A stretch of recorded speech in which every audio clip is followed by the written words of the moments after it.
Dah ada ino denyo setakalon fenomena kenyataan ji.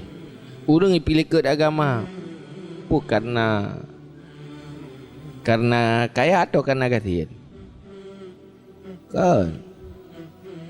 Karena hawa kekayaan. Pandangan ji materialis, duniawi. Sehingga Dudo berpikir hanya untuk dunia. Yang terjadi dalam kenyataan. Menyonya terjadi dalam kenyataan lagi yang terjadi tak akui mentang berarti yang salah. Dia berkata bu maju dunia je. Berhebat dunia, tapi berhebat dunia untuk memperkuat amal akhiratnya baru hebat dia.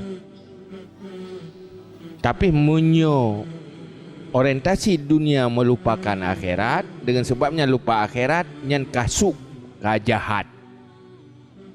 Ya. Dan ada donya nyopir lah si kadang-kadang watena harta.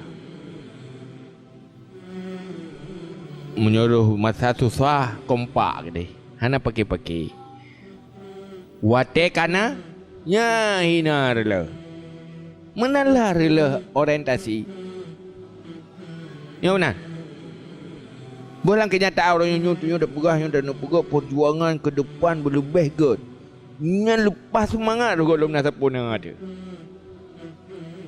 Aman ke dia, damai ke dia, hana dengki hana sapu api. Gedung bangkana nyan kakak cawa ju. Gadah orientasi kan? Orientasi masa depan. Nyen masa depan yang pendek rela, apalagi masa depan yang panjang. Apa sebab? Tanya hana siap ngadanya.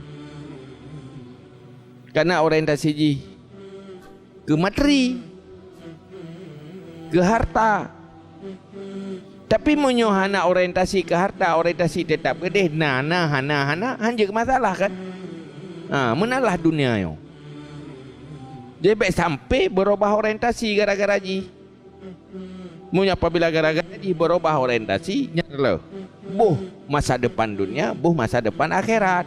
Nya rasionalnya kenyataan orang yo. Gimana berhak? Wah dia yo. Nyata mitapeng mangat kaya, mangat sejahtera. Pakan mu pergi jamun hana ko. Pakan gadah kompak jamun hana ko. Karena kan lagi ada berah. Ka berubah wasa dudo tak pegahnya wasail, dudo tak ubah menjadi makasid. Hang kompak li karena igop na tanyo hana. Tapi hana orientasi sama-sama hana orientasi na igop na gede. Hana tanyo hana gede. Na tanyo pigop hanya ke masalah, na igop pi tanyo hanya ke masalah. Sama-sama mantang untuk tujuan ke depan. Nyen sebenarnya yang inti rahasia aji yang perlet tepu dia. Jadi kendiri semata-mata dunianya tak celak. Penilai yang terjadi hinan baharta. Cuman biasa tak kalah.